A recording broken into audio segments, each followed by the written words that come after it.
best-selling author Mia Redrick regularly meets with mothers to help them prioritize their busy lives. So, one of the things that I found is that as a mom, we're no longer multitasking, we're megatasking. Isn't that true? Heart it up, invite your friends, anyone you know that can benefit.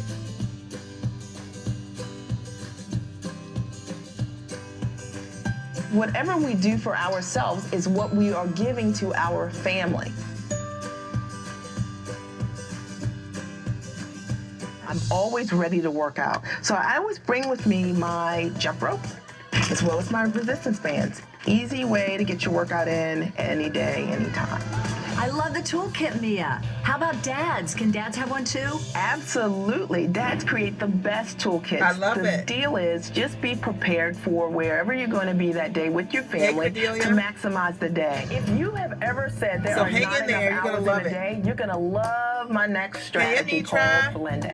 Blending is when you are doing something for your children, looking for opportunities to do something for yourself. You guys, tell me, how are you already blending in your life? How are you taking care of yourself while you're taking care of your children? I have the best girlfriend who's a trainer who created a way in which we literally work out in her garage while our kids play outside. So we're getting me time, we're getting mommy time, and our kids are having a good time. We've had over 283 self-care groups, and I think the power of the groups has been that moms have no judgment, just camaraderie. But we do complete one another. You have an opportunity to connect with other women in your demographics of motherhood. And I firmly believe that moms aren't necessarily looking to balance their work and their life. I think what we want more of is joy. Creating opportunities to experience joy on a daily basis in your life is the goal. The next time you and your family need a getaway, try a staycation. What I mean by that is explore in your hometown, play a tourist. This might be exactly what your family needs to refuel and reconnect, even in the middle of your busy lives. Remember, when mama's happy, everyone else is happy. We'll get started in 2 minutes, most people think of dating, they think of being single, going out on the town, but when you're married with kids, that's when the real dating should be. If you guys are watching the replay, well, our mom strategist explains why and shares her rules of family dating.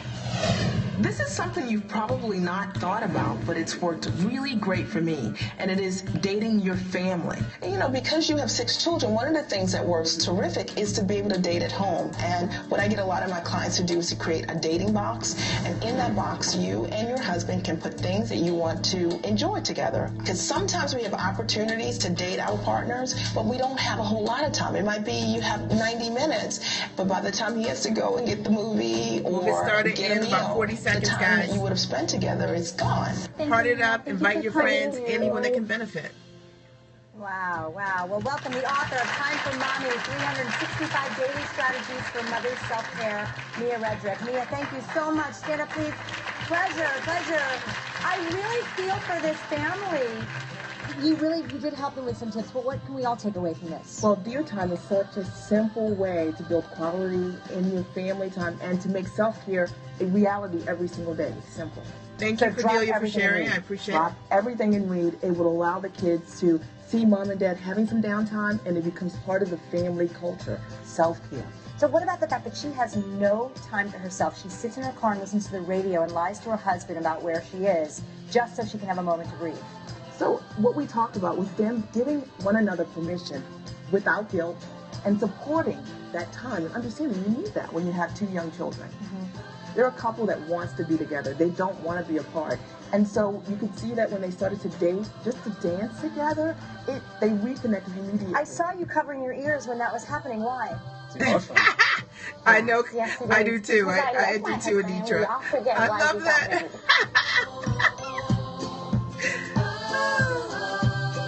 Oh gosh! Welcome, sweet and sassy.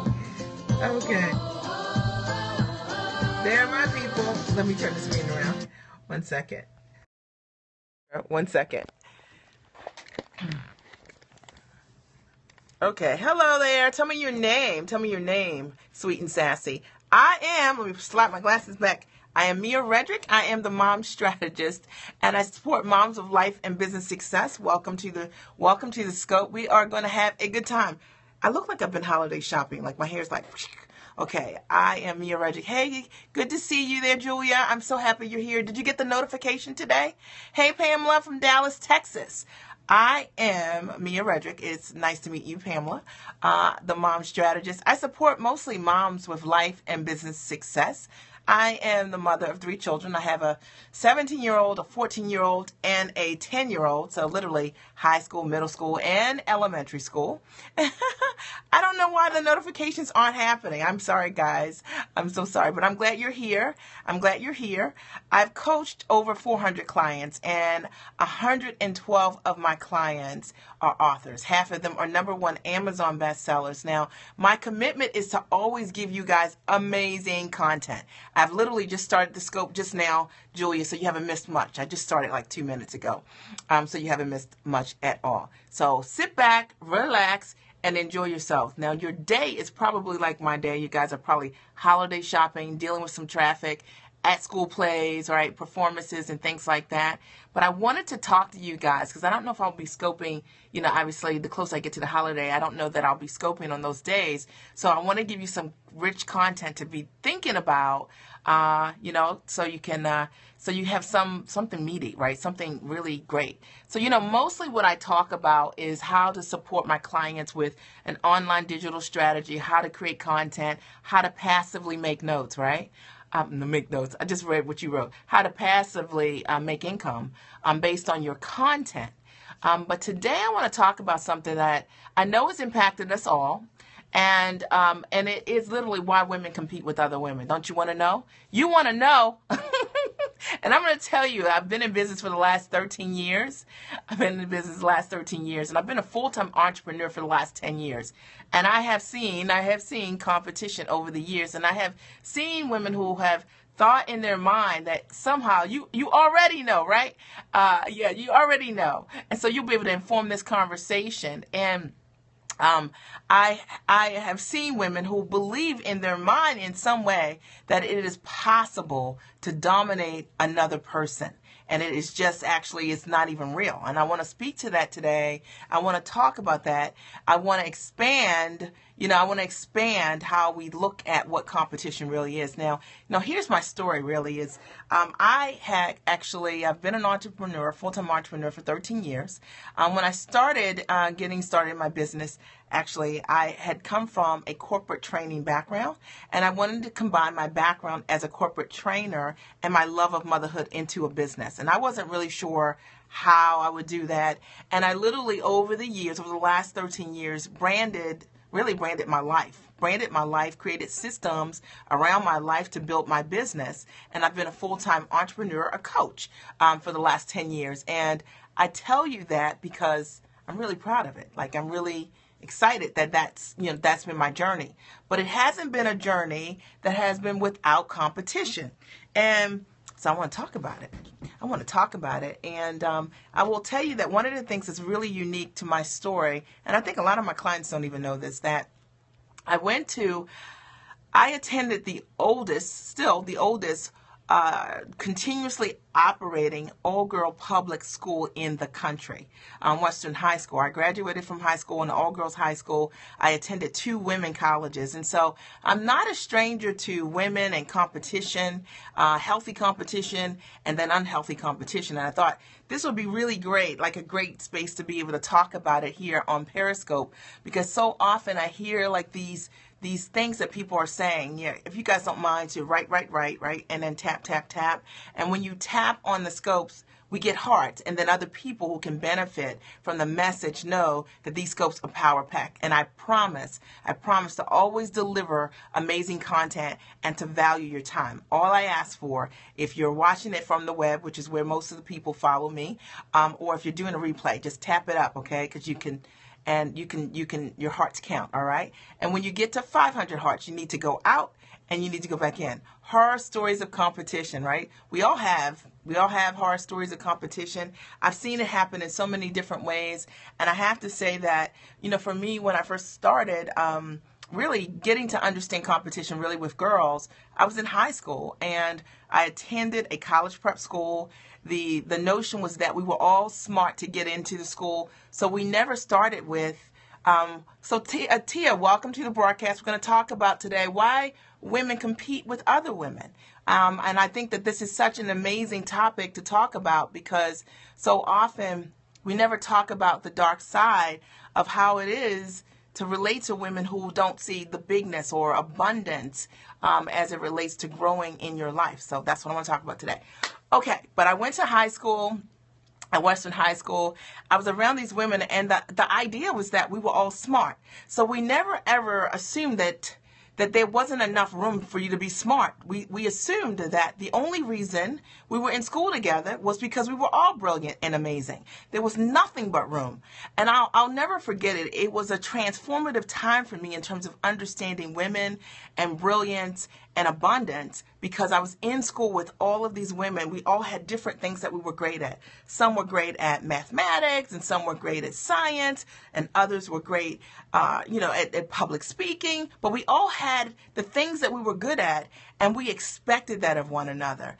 And then you hit the real world, right? When you hit the real world, you realize not everyone started that way. And I thought, let me lay out for you. I wrote down, let me see, how many bullets do I have here today? 5 bullets of why women compete with one another. And the first bullet that I want to talk about is insecurity. So one of the reasons that women compete with one another is because of insecurity. It's just one of those things I've been able to see over the years, having coached 400 clients, is insecurity. It's that they don't recognize their greatness, and that the only way that they can make room for themselves is by reducing someone else's light, their talent, their brilliance, because there's not enough space in their mind. It's not real, but in their mind and in their heart for another person to be amazing. And it's insecurity. I've seen it a million times. Hey, Terry, good to see you. I need to talk to you too, Terry. I wanted to see if I could coach you tomorrow at 9 o'clock instead of 10 o'clock, okay? And the reason they do it, yes, Anitra, is because it makes them feel better to reduce another person, because sometimes they're not willing to do the work on themselves to make life bigger.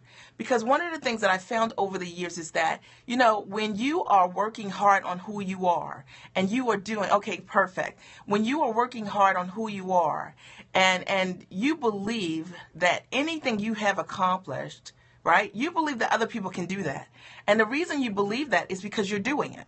But if you come from the opposite end, in which case you're not doing what you need to do, you're not stretching, you're not reaching for what you want, then in some way, whenever those people who are doing it, rocking it out the park, show up, they remind you, their reflection reminds you of the commitments you have not made to yourself. And that is insecurity. And when that happens, you just have to know that that's what it is. Like, we've all had moments where we felt uncomfortable, but sometimes people take it to another, right, okay, giraffes can't eat with turtles. Hey, you know what? I saw that analogy that T.D. Jakes talks about in his book about giraffes, right, can't eat with turtles. Giraffes, they have to eat at the top of the tree, and that turtles have to eat at the bottom on the ground. And the bottom line is that you actually do need to hang around people who are your ambition level and above. And this is why it's important. Because if you don't, and you hang out with people who are insecure, right, chickens can't fly with eagles. That's right. But in the same token, they can't pull for you, right? They won't support you. They won't encourage you. They won't even understand your journey. They won't understand that the reason you're doing what you're doing or you've done what you've done has nothing to do with, maybe ignoring them, dissing them, being rude to them. You're focused on what you've got to do. And as a result of that, they will understand your walk because it's their walk. So if you aren't in alignment with people, your ambition level and above, you are dealing with their own judgments, right, and their dismissals and their lens of who you are, and it's not because it's real, it's because of their own insecurities, and you just need to know that. The second reason, does this make sense? Nothing to do with them at all, right? Nothing to do with you, really. It has nothing to do with you. That's what I had to learn over the years. The second reason that women compete with one another is that they don't believe that life is abundant, right? They don't believe that if you can have success and that they can have success.